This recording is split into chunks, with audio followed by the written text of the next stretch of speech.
10 años de nuestra revolución, sino porque nos encuentra atravesando una pandemia provocada por un virus hasta hace poco desconocido y que genera en todos nosotros una gran incertidumbre. Pero así como en 1810, hoy y más que nunca, los acontecimientos nos invitan a dejar de lado nuestras diferencias y a revivir aquel sentimiento de unidad y fuerza que emergió de la población rioplatense. Cuando hablamos de 25 de mayo, hablamos de un proceso que encaminó nuestra historia hacia la independencia, un proceso transformador que implicó un nivel de conflictividad enorme entre revolucionarios y conflictividad social y racial.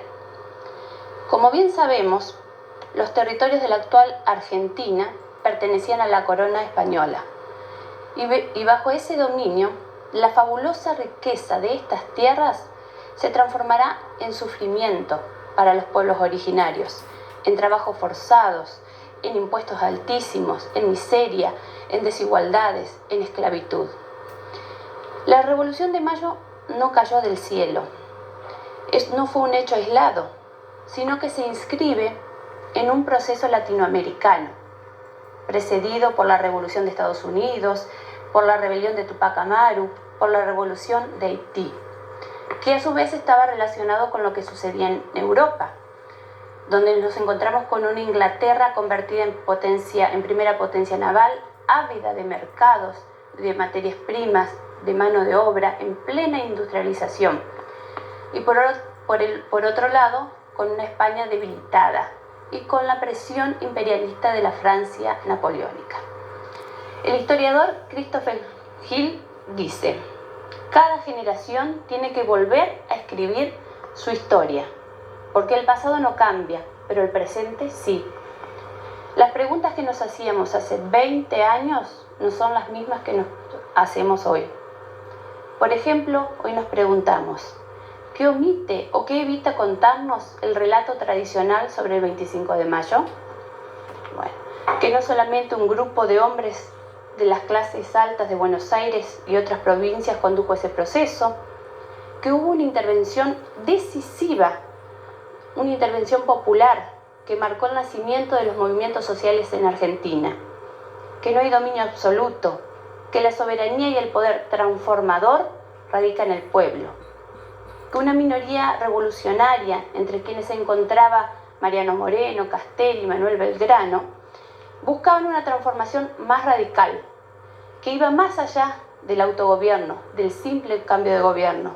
Proponían una sociedad mucho más justa. También se omite que existieron muchas mujeres que fueron indispensables para llevar a cabo ese proceso. Es verdad que ninguna formó parte de la primera junta, pero muchas de ellas participaron en las guerras de la independencia, algunas desde las invasiones inglesas y de distintas maneras, donando bienes, luchando en las batallas, como enfermeras, como correos, como cocineras, como vianderas, como esposas, como concubinas y como madres que entregaban a sus hijos para que integren el ejército que iba a defender esa incipiente nación. La inmensa mayoría de ellas permanecen anónimas, por eso me gustaría nombrar, aunque sea algunas, como María Remedio del Valle, llamada la madre de la patria por los soldados que valoraron su trabajo, su inmenso trabajo en las batallas, donde actuaba como enfermera, y que Manuel Belgrano designó como capitana del ejército. También nos encontramos con María Loreto Sánchez de Peonfrías y Juana Moro, que fueron espías de la revolución, que viajaban largas distancias montando a caballo para buscar información y transmitírsela al ejército patriota. También nos preguntamos, ¿qué cambió a partir de mayo?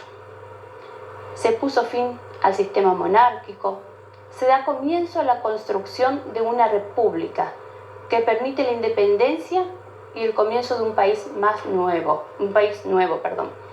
que modifica estructuralmente la economía del Río de la Plata, configurando las bases para nuestra actual Argentina. Se pasó de ser súbditos de la monarquía a ser ciudadanos de la República. Fue un proceso emancipador de los sectores más oprimidos por la sociedad colonial, la lucha contra los mandones, es decir, contra los españoles o las autoridades coloniales que abusaban. Hoy, por sobre todas las cosas, también me importa destacar, junto a las mujeres, la importancia de la irrupción de los movimientos sociales con su lucha por los derechos. Ejemplo de ellos también fue la Legión Infernal con French y Beruti, al frente de una multitud que gritaban en la plaza que se convoque al Cabildo Abierto y se destituya a Cisnero. La revolución permite que la movilización popular le dé un contenido socialmente mucho más impugnador al orden previo.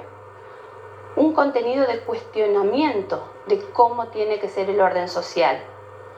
Si bien no modificó lo esencial de la estructura económica social, logró abrir el camino para terminar jurídicamente con la sociedad de castas y logró el debilitamiento del sistema esclavista. Fueron desafíos enormes para aquellos tiempos.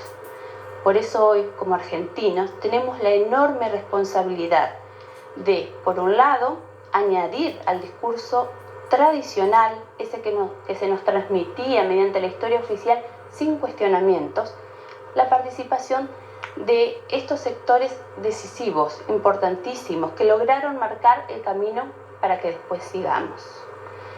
También, y para cerrar, los invito a retomar aquellos ideales, formular un nuevo significado de la palabra revolución, un significado que abarque el derecho de cada argentino, de cada americano, de participar, pensar y protagonizar las luchas por la liberación política, económica, cultural y social, nada más y nada menos. Muchas gracias.